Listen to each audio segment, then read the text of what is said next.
Live from Tampa Bay streaming news leader, this is ABC Action News, taking action for you. Right now at 5, Florida's constitutional amendments. Tonight, after voters struck down 4 of the 6 amendments, we're going to break down the 2 that did make the cut. Plus, extending the half-cent tax in Hillsborough County, the major projects the county is looking toward after voters kept the community investment tax. And what is next for President-elect Donald Trump and the legal troubles he's facing? New reporting tonight from the Justice Department on where those investigations could be going next. But we do begin here tonight with Vice President Kamala Harris and her concession speech today. Good evening, everyone. Welcome to ABC Action News at 5. I'm Paul LeGrone. And I'm Lauren St. Germain. Thanks for joining us. You just watched the Vice President speak to the country here on your ABC Action News station. She said she has spoken with President-elect Trump and promised a peaceful transfer of power. She also shared this message to the country. To the young people who are watching, it is okay to feel sad and disappointed, but please know it's going to be okay. On the campaign, I would often say, when we fight, we win. But here's the thing. Sometimes the fight takes a while. That doesn't mean we won't win. That doesn't mean we won't win. The important thing is don't ever give up. Don't ever give up. Don't ever stop trying to make the world a better place. You have power. You have power. And don't you ever listen when anyone tells you something is impossible because it has never been done before. Analysts speculated this election could take several days to call, but it was called overnight. Former President Donald Trump winning the popular vote as well by more than 5 million votes and counting. ABC News reporter Perry Russum is at the White House where President Joe Biden is expected to call the president-elect. Perry, thank you. As we move next here to the Florida campaigns and the results and your votes on 6 proposed constitutional amendments, 4 of the 6 failed to reach the 60% threshold needed to pass, including Amendment 3 on recreational marijuana and Amendment 4 on abortion access. Yeah, so the 2 that did pass are Amendment 2, creating the constitutional right to hunt and fish, and Amendment 5, which adjusts the property tax exemption for inflation.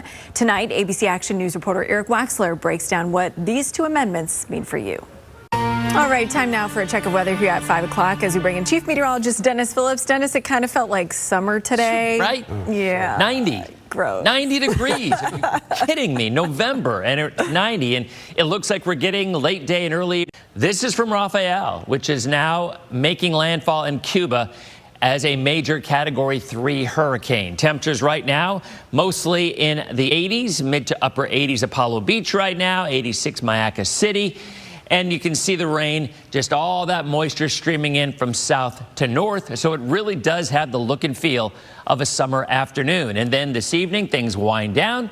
We get a little bit more moisture tomorrow. But because that hurricane is going to be moving west away from Florida, we've been saying this for about 36 hours now. I just think we get nothing out of it. I mean, at this point, really not even any rain other than what we've got going on right now. There it is, now back down to 110. It was 115 just a couple of hours ago, and it is making landfall in Cuba. So I would expect it's going to now start to weaken, and so does the Hurricane Center as this track slows it down.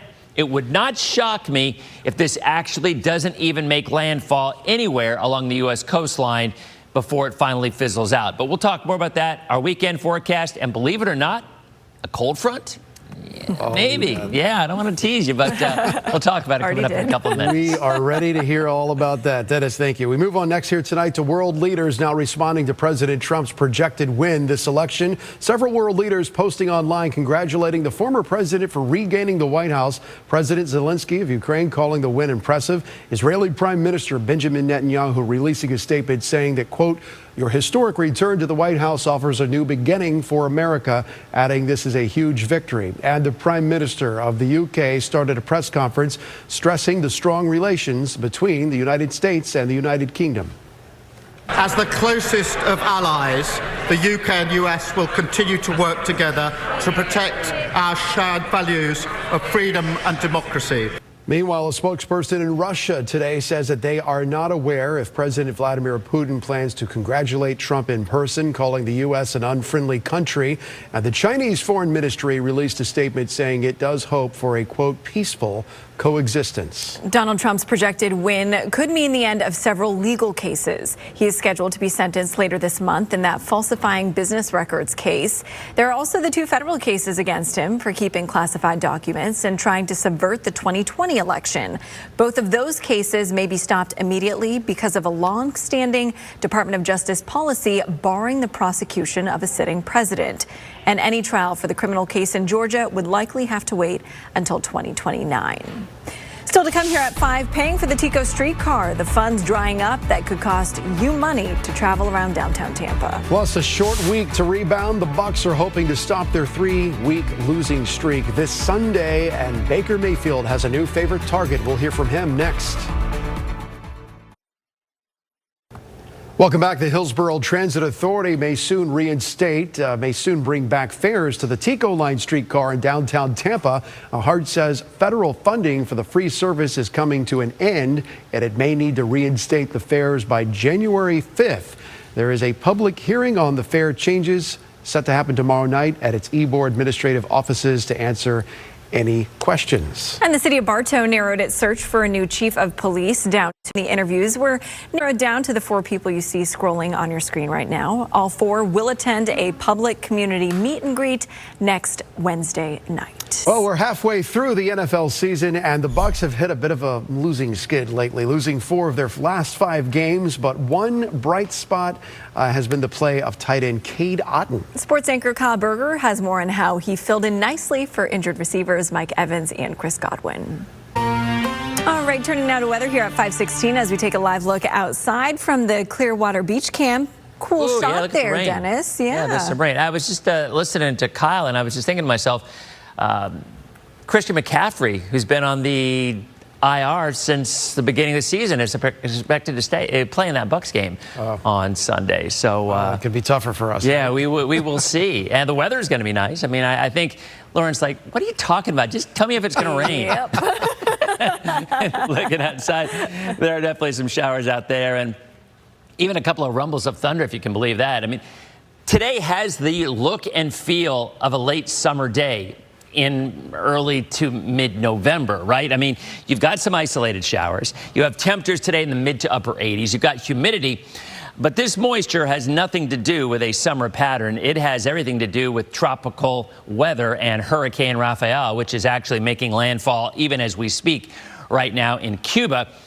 Just shy of major hurricane status, down to 110. It was 115. 111 is major Cat 3.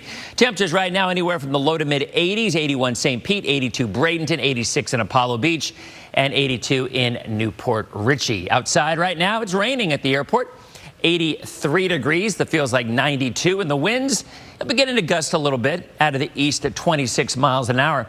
That's not directly from Rafael. It's actually a pressure gradient. It's kind of the air between 2 air masses, high and low. When you get that wind tunnel effect in between, we can sometimes see some pretty gusty winds. And I think we will tonight and tomorrow as well. But overall rain potential, even lower today than it was for the forecast from yesterday through tomorrow because of the ultimate track of Rafael, which is away from Florida. So it's good news for us. It's pretty much good news for the U.S. in general. I'll get to that in a minute.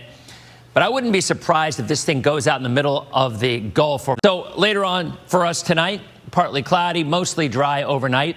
A few widely scattered showers tomorrow, but that's literally it. Just a few, because the storm will be moving away and taking the moisture along with it. So the impacts of Rafael in our area, zip, nothing.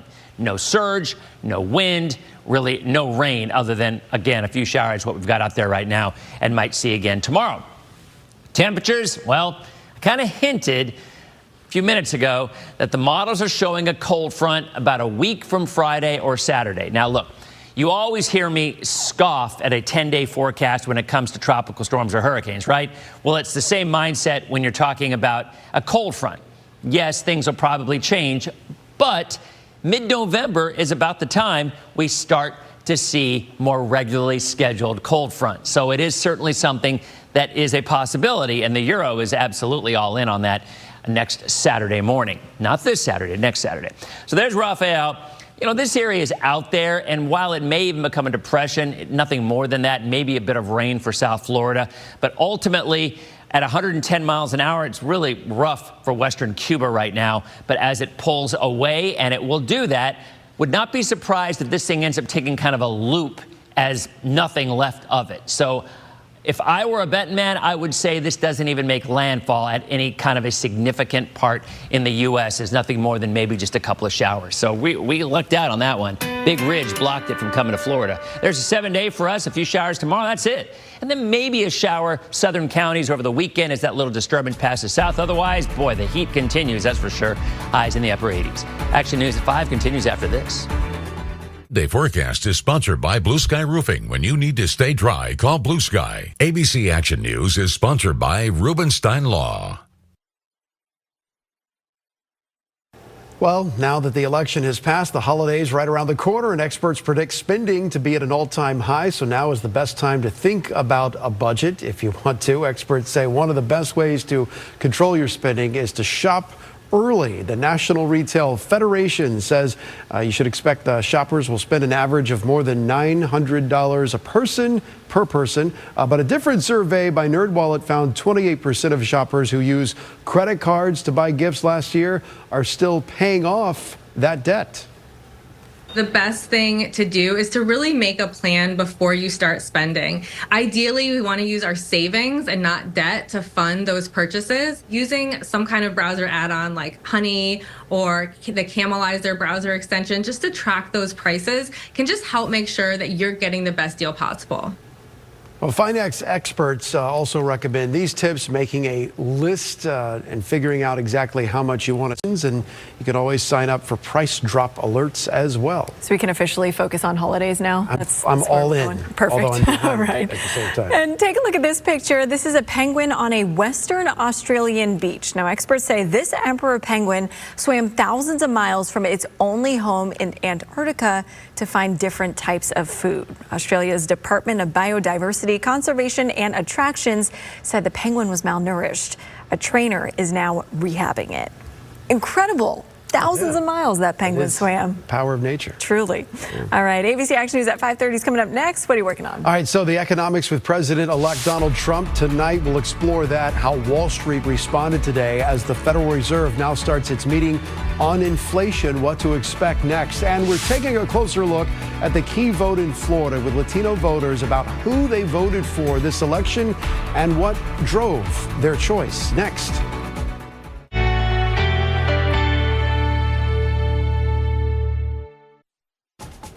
Right now at 5:30, a deeper shade of red in Florida. I'm happy. Yeah, I'm happy. Everybody's happy. Look at you see the United States, it was almost all red. That tells you something. After months of speculation about Florida as a swing state, voters let their voices be heard. President Donald Trump wins the state with 6 million votes. I'm going to go in and vote. I'm going to hold my nose, and I'm going to vote for the person I think is going to best impact my wallet. Tonight, we're breaking down how Florida's Latino vote played out in this election. Plus, our political analyst, Dr. Susan McManus, joining me live in the studio, breaking down our vote and the changing landscape of Florida. And where do we go from here? I wanted to wear a love shirt to just remind everybody that we're all together and we're all Americans, no matter who's in the office. Tonight, I'm sharing your voice about the future in this election as it is now in the history books. Good evening, everyone. Welcome here to ABC Action News at 5:30 tonight. I'm Paul Agrone. We'll have more on those stories in just a few moments. But first, here's a look at what's making news right now. Vice President Kamala Harris officially conceded in the race for the White House today. Harris said that she called President-elect Donald Trump to congratulate him on his victory and committed to a peaceful transfer of power. She also told her supporters it's okay to be sad, but to not give up their fight. The city of Bartow has narrowed its search for a new chief of police down to 4. Nearly 50 people applied, and the interviews were narrowed down to these 4 candidates. All 4 will attend a public community meeting and greet next Wednesday night. The city of Lakeland will hold a meeting tonight for people living around Lake Bonny. That lake flooded homes after Hurricane Hurricane Milton, and crews have been working around the clock to pump water to a different lake to alleviate the flooding. Tonight's meeting starts at 6:30 at City Hall. As we move on next here tonight to our cover story and the presidential election, there has been months of speculation over Florida's political identity and whether or not Florida is still a battleground state or now reliably red. After your voice was heard, President Donald Trump won the state by more than 1.5 million votes. That win driven in part by Latinos across the state, with many of Florida's stronghold Hispanic counties going from blue to red. Tonight, ABC Action News anchor Nadine Yanez listening to the voice of Latino voters. All right, let's dig deeper into the results here tonight as we bring in ABC Action News political analyst Dr. Susan McManus. And Susan, as we go into the Florida map here, a lot of red you'll see. Dr. McManus, thank you for being here. As always, appreciate it. On just a few hours of sleep, I might add. But we did it. Another election in the books. All right, let's talk about where are we going next? Dennis, of course. Yes. Yeah. I'll tell you what, you had my attention when you talked about the cold front. I was out there today. Man, it was hot. I mean, it felt like August again. Right. Well, and it looks like it, too. I mean, we had temperatures upper 80s to around 90. We were having scattered afternoon and evening showers. This is not what you would expect in November, unless, of course, there's another moisture source. And there is. It's a hurricane. And it was a Cat 3 hurricane as it made landfall in Cuba just a couple of minutes ago. Technically 110, it's down from 115. So for us, we do see a few widely scattered showers out there. They're all moving back toward the west. Right now, temperatures still in the 80s, mid 80s across most of the area. And I think we'll see fewer showers than we had today. The heat's not going anywhere, at least not for the next week or so. So as we look at rain chances, they drop down right on through the first half of the weekend as Rafael moves away. Right now, winds of 110 miles an hour. The updated track brings it west. But we'll talk about that cold front that Paul mentioned coming up in a few minutes. All right, Dennis, thank you. Wall Street closed at a record high today after President Donald Trump's re-election last night. The Dow soaring more than 1,500 points to close at a new record high. It is the first time the index has gained more than 1,000 points in a single day since November of 2022. Markets were mostly driven by the fact the election was decided relatively quickly. We will be right back.